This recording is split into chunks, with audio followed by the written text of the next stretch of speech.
The Arizona Diamondbacks have jumped into the Alex Bregman sweepstakes. We will talk about that, the possible implications it has on Ketel Marte's future in Arizona, what it means for Jordan Lawlar potentially, and downwind on the farm in this episode of the D-backs Under Review podcast. Hello everyone, I'm Michael McDermott from D-backs Under Review, bringing you another episode of the D-backs Under Review podcast. As we get started, make sure to like the video, subscribe, and hit that bell for notifications, and leave us a comment down below if you think the Diamondbacks are serious contenders to sign Alex Bregman, or if you think this is a typical Scott Boras leveraging the Red Sox to give Bregman more money. Let us know in the comments. So, opening up with Alex Bregman, our main topic. On Wednesday, USA Today's Bob Nightengale reported that the Diamondbacks are kicking the tires on free agent third baseman Alex Bregman. Bregman, a longtime Houston Astro, left Houston last offseason to go sign with the Red Sox on a 3-year deal, opted out of the final 2. He's a free agent again. And Bregman is linked to the Chicago Cubs and the Boston Red Sox before a mystery National League team reported by Jared Carrabis earlier in the week, which that team turned out to be the Arizona Diamondbacks based on latest reports. Bregman is looking to cash in after a solid bounce-back 2025 season. His OPS plus rebounded, although he did miss almost 2 months with a right quad strain. He was limited to 118 games at 18 home runs with a 271, 362, 462 slash. And at 31 years old, Bregman is looking to cash in, get a 5-year deal, and kind of, I guess you can say that's mostly where his earnings are. So from the Arizona side of things, we can go to John Gambadoro on what his take on the Alex Bregman situation is, and Gambo is good at, and Gambo is kind of like the go-to source for Arizona sports news, especially the Diamondbacks. So from his tweet, which is pinned on the account on X, I would put the D-backs' chances of landing Alex Bregman in the long shot category while not being able to rule it out completely. I believe it is more than likely the agent, Scott Boras, trying to drive up the price and using Arizona's leverage. He does live here, and I'm sure he would love to be a Diamondback, but I think his asking price is out of range. It's unclear what Alex Bregman's actual asking price is if you were to sign with the Diamondbacks. I'm assuming it's a 6-year deal. And if we go to MLB Trade Rumors and Fangraphs, both have projected contracts for Bregman. MLB Trade Rumors projects 6 years, $160 million for Bregman at $26.7 million per year.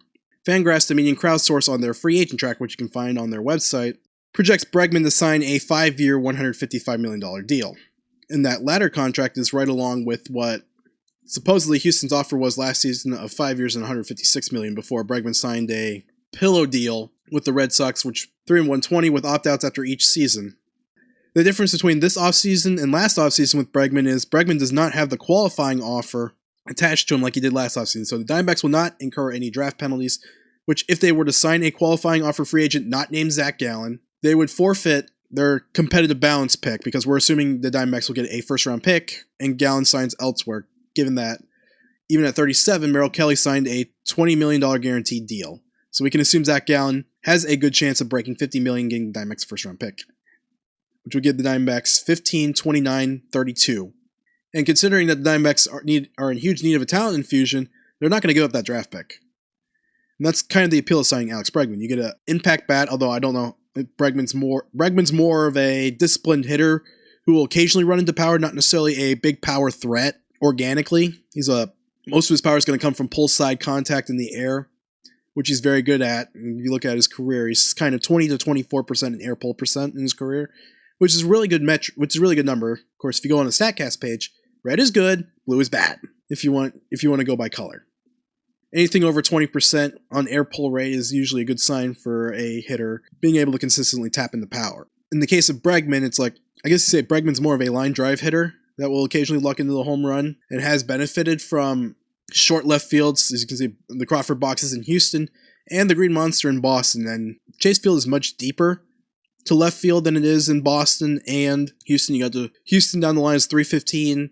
Boston 310, at Chase Field it's 335. So while the situation with Alex Bregman, the Diamondbacks will be incurring a significant amount of money added to their luxury tax. They currently sit at $171 million on their 2026 projected payroll, according to Roster Resource. And of course, I'm not sure what the final number is going to be, but Kendrick has talked about it being lower than the $195 million that they started on opening day 2025. Now, of course, I think it's a situation where if the Diamondbacks are interested in signing Alex Bregman, I think it's a situation where Kendrick's like, okay, we'll pay more. I don't know if Kendrick is willing to pay the luxury tax, and the threshold in 2026 is going to be $244 million. The Diamondbacks, if they were to cross the luxury tax, which is unlikely, would pay a 20% tax on the overage. And I can imagine that's only going to happen if Kendrick is open to the idea of signing Alex Bregman, and I think if you do that, that's a situation where you're trying to build a team around Ketel Marte as opposed to trying to trade him for pitching prospects. So we'll naturally transition to that topic with Ketel Marte. So the theory floating around is if the Diamondbacks sign Alex Bregman to a 6-year deal, that would put him in I guess it could put him in financial hell, and the Diamondbacks would be almost forced to trade Ketel Marte to try and upgrade their pitching prospect pipeline. I talked about that in the Merrill Kelly episode, and how the pitching pipeline isn't necessarily right there. Their top pitching prospects are going to be at the end of the season either in AA or AAA. Talk about Daniel Egan and David Hageman, or 2027 rotation options. The Diamondbacks would trade Ketel Marte for pitchers that can contribute in 2026, even if they can't make the opening day rotation. And obviously Boston is being floated about because Boston does have that available if they wanted to move Connolly Early and Peyton Tolley. And in the case of Early, the Diamondbacks were on him at the trade deadline when they were negotiating Merrill Kelly to Boston, a deal that ultimately didn't happen. As the Diamondbacks trade Kelly to the Texas Rangers for David Hageman, Mitch Bratt, and Cole Drake, with Drake and Bratt being added to the 40-man roster this offseason. In that situation, Diamondbacks would be looking for pitching help with Ketel Marte, although signing Bregman and trading Ketel Marte I don't think makes you better in 2026, considering Marte's insanely team-friendly contract at $72.7 present-day value, remaining due to $41 to $91 million on his contract being deferred. So if we look at Marte's 2026 salary, he's making $15 million. $5 million of it is going to be paid out in 2036, 10 years after he earns that salary. So in the case of the Diamondbacks, they certainly should ask for a monumental return with Marte if they were to trade him, and I think it's going to be difficult for them to get the right value for him. So it may be a situation where if the Diamondbacks do sign Bregman, it's because they want to build around Ketel Marte instead of trade him. It feels like we're at the point with the Bregman rumors that there is some legs to it, but I don't think we're going to get much movement on it anytime soon. And it's kind of weird because I feel like Bregman's free agency situation is going to set up Ketel Marte's trade market. Now, I wonder how fast this will unfold. Like I said, the Diamondbacks could be leveraged for try and drive up the price on Boston, or it could be a case where Boris is not happy with what Boston's offering, and so he's expanding the market to another team. That could be theoretically a plausible free agent destination for Bregman. And Bregman does live in Scottsdale and trains in Arizona in the offseason, so there is some possibility that Bregman would sign with Arizona if the deal is there. And I say this is like a 5 to 10% chance it'll happen. If the Red Sox are in a situation where they're getting outbid by Arizona, I think Arizona could land Bregman. And I kind of want to separate the Bregman situation from the Corbin Burnes situation, because in Burnes' situation, he was dead set to come to Arizona almost no matter what. Burnes' camp contacted the Diamondbacks first in that negotiation. Corbin Burnes wanted to come to Arizona in the offseason. It was just a matter of Boris being able to make numbers work. It was a situation where the Diamondbacks offer unique perks as a free agent destination. They said the ability to live year-round around your family.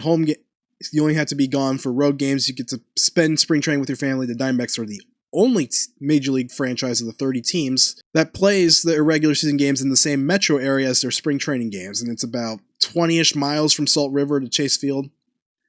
It's a situation where the Diamondbacks could hammer that home on Bregman, and that could be a selling point. In Corbin Burnes and Eduardo Rodriguez's case, that was the selling point, especially since Arizona was able to make a contract offer that was competitive in Rodriguez's case, $480 plus a vesting option for 2028.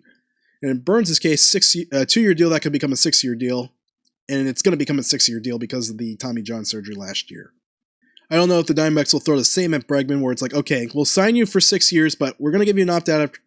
We're going to allow you to re-enter the market once, twice, 3 times, as many times as you want. There might be deferred money in that, as well to try and lower the luxury tax number. The Diamondbacks, if they sign Bregman, will be dangerously close to crossing the first threshold with the CBT. I think if the Diamondbacks do more per year on the total value of the contract, you're going to see more of it deferred. The Diamondbacks have plenty of deferred money in the contract. Like I said, Burns is one case, Ketel Marte is another. Madison Bumgarner was another pitcher that got deferred money, as well as Zach Greinke. So the Diamondbacks do have a history of using deferred money for high-end free agents, and I would assume the same principle will apply to Bregman as well. So in the situation where the Diamondbacks do sign Alex Bregman, that does have some major downstream effects on the Diamondbacks infield situation. Jordan Lawlar would be the player probably most affected, as the Diamondbacks are still trying to find a spot for him. And that kind of comes to a situation where Perdomo has emerged as the Diamondbacks shortstop, so that kind of bumps Jordan Lawlar off his natural position after being set up as the D-backs next shortstop of the future, but in the situation where it doesn't happen, I don't know if they came up with the backup plan. And I don't think it was until 2025 where you could realistically consider that Jordan Lawlar wasn't going to be the Diamondbacks shortstop of the future. He did have a rough debut in 2023, and he had injuries in 2024 that probably prevented him from getting reps while Perdomo was down with knee surgery in 2024. However, the Diamondbacks decided in February 2025 that Geraldo Perdomo was going to be their shortstop of the present and the future with a 4-year, $45 million extension, which is basically a 5 and 60. Like, that $50 million option is a no-brainer if Perdomo's still playing. Perdomo put up arguably one of the best seasons in Diamondbacks franchise history, putting up 7 WAR, both on Fangraphs and Baseball Reference. You want to look up the WAR numbers. 7.0 WAR and 7.1 WAR. Of course, that metric ranks third all-time in franchise history behind Gonzo's 2001 season and Paul Goldschmidt's 2015 season. And then we look at 25 Perdomo as the third most valuable season by a D-backs hitter. So now you got Perdomo entrenched at shortstop. Jordan Lawlar is no longer your shortstop. And it's kind of been a rough going trying to find Lawlar a new position.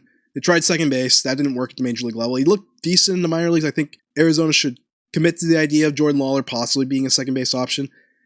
Super utility may be an option as well. Maybe use him as a utility guy. Give Perdomo some days off as a DH. You put him as a DH and you put Lawlar at shortstop. Unfortunately, it hasn't worked at third base. I wish it would. Because if Lawlar's arm doesn't quite play at third base due to the fringy arm strength. And in Lawlar's case, you either finds a position or you try and use him as a super utility guy. I think they might be moving him into the outfield, kind of giving him some outfield reps. I think it's a case where the Diamondbacks have a huge outfield need. They don't have a lot of internal depth at the outfield position. A situation where you might be seeing them convert infielders. Tommy Troy was an example of that. Late in the season, they had him get some games in center field, and I think they should do the same with Lawlar, get some games in the outfield. Diamondbacks outfield situation, the minor league level, when you're looking at it at the top, Corbin Carroll's your right fielder. Center field's not quite settled. They're looking for upgrades there. Left field is wide open. Ryan Waldschmidt is your only outfield prospect of consequence. So there's certainly opportunities in the outfield to get Tommy Troy and Jordan Lawlar more reps. And you would use Blaze Alexander as a lefty-killing utility infielder. Because you're certainly fine against righties. You got Perdomo at shortstop, Ketel Marte at second, and Pavin Smith at first base. In that situation, they're just unsure about third base. And obviously, Blaze Alexander, you would want him to be able to hit right-hand pitching because you can play his glove at third base every day. But if you look at the numbers, Alexander has some pretty woeful strikeout walk numbers against right-hand pitching. I'm going to pull it up. I wrote it down on my Substack at dbacks.underreview.com. If you want to go there to get all my writing. So Blaze Alexander, I believe it was like 34-6. The strikeout numbers like 34%, strikeout rate of 34%, and a walk rate of 6% against right-hand pitching. And unfortunately, if you're not doing much against right-hand pitching, you're not going to be an everyday player in the league. You got to be at least, I would say, almost league average if you're going to be someone who feasts on left-hand pitching as the primary driver of your offensive value. Otherwise, that kind of places you in that platoon role, and when you're a platoon player, it really sucks to be right-handed. Considering the fact that 65 to 70% of the plate appearances in a given season is going to be against right-hand pitching. And for a right-hand hitting platoon player, that's probably going to be a 60% split. You're going to be facing righties 40% of the time at a minimum. Alexander would have to drastically improve at hitting righties to secure the third base job in a situation which may be why the Diamondbacks are looking at Alex Bregman possibly. So when you look at the immediate fit, I think if you're the Diamondbacks, you consider the possibility of moving Jordan Lawlar to the outfield anyway because it's not going to work at third base. And then looking further downstream on the farm system, the Diamondbacks only have one prospect of consequence at the third base position right now. That is Lou James Gruber, who is coming off a batting title in the Texas League in 2025. The Diamondbacks, after moving Gruber around in 2024 and in the Arizona Fall League, have committed to him as a third baseman in 2025. And that'll be interesting. Like I said, the biggest area of concern they have is his ability to throw the ball across the diamond, footwork on throws. And I haven't seen much of it. And we'll pull up, of course, we got to be careful with fielding percentage as a stat because a ball you don't get to is not an error. So we'll look up Gruber. And then a range factor is an incomplete stat because that's more about luck and bad ball distribution more than an actual skill set. So yeah, third base, Gruber had 15 errors. I don't know how many of them were throws. 15 errors and a 938 fielding percentage at third base with Amarillo, played the entire season. It's hard to evaluate how good Gruber is unless you actually watch him. And of course, there's only so much time in the day. If I was a Diamondbacks prospects only channel, I probably would spend more time watching minor league content. I'm trying to, at the same time, build a publication with major league implications, and we know the vast majority of baseball consumers are going to be watching major league product and maybe a little bit of the minor league stuff. Top prospects you maybe talk about. Outside of Ryan Welch, but probably not much. So when we look at the system, I think Soler's another third base prospect, but I consider Soler as Davison De Los Santos 2.0. A situation where you kind of have to monitor the approach. You kind of have to look at the approach. Although I would say he's in a better place at the same age than De Los Santos is, and although I'd argue De Los Santos has a higher ceiling as a prospect. That's why you saw him in the top 5, even though maybe he didn't belong there, in my opinion. Those are your two things. The Diamondbacks tried Yancel Luis at third base for much of the Arizona Fall League and was kind of hit or miss. He doesn't quite have the arm for third base. It's better than Lawlar's. And he's got the body control of a middle infielder. But I still think Luis is more of a second base prospect, and the Diamondbacks certainly have no shortage of second base prospects. We talked about Lawlar being one, if we can count Lawlar. Tommy Troy, Demetrio Crisantes are ahead of, all of these guys are probably ahead of Luis on the organizational depth chart. And Christopher Torine's also an option as a shortstop prospect. It'll be interesting to see what the Diamondbacks do with him. Reports on Torino is he's added some muscle this offseason. So it'll be interesting to see what he does in AA this year. So you look at the system, Diamondbacks don't necessarily have a lot of AA guys. And then J.D. Dix is also another second base prospect that's a little bit further down the line. So it's a situation where Diamondbacks are exceptionally deep at one position, but they're not necessarily deep at everywhere else in the system. Looking at third base options, like I said, Groover is pretty much Groover. That's your D-backs third base farm situation. Now, Grant Groover is a guy that will likely debut in 2026, but we're talking September at the earliest with Groover if you're looking for farm impact at third base. And then after Groover, it's nothing. There's not much there. So the Diamondbacks are drafting smaller shortstops. I guess I like to joke they're trying to find the next Kevin McGonigal with their draft picks. They took Casey Cunningham, Slade Culber. They're looking for Corbin Carrolls and Kevin McGonigals with their draft. Or as a common joke I like to say, ever since drafting Mookie Betts, Mike Hazen keeps searching for the next Mookie Betts. Corbin Carroll's probably the closest thing we got. I'd say the closest prospect to Mookie Betts in terms of skill set is Kevin McGonigal, who will be with the Detroit Tigers sooner rather than later. That's more or less of what I had to say on this situation with Alex Bregman and what it could mean for the Diamondbacks with Ketel Marte, Jordan Lawlar in the farm system. At the end of the day, I think Diamondbacks are being used as leverage. Is there a possibility they sign Bregman? Yes. I would give it about a 15% chance the Diamondbacks end up signing Alex Bregman. I don't know if that actually means much. This is not Corbin Burns all over again. This is not Diamondbacks signing Eduardo Rodriguez. But in the situation of Bregman, it's like, it can happen. It's not likely to happen. Don't be surprised if it does happen, though. And that we'll end on that. So, if you enjoyed the podcast, make sure to leave a like and subscribe and turn on the bell for notifications so that way you get notified next time that we upload an episode here. Again, this is going to be a premiere, so I'll be in chatting, of course. If you are in there at this point, it's like we are chatting. We'll be wrapping up here. So, take care, everybody.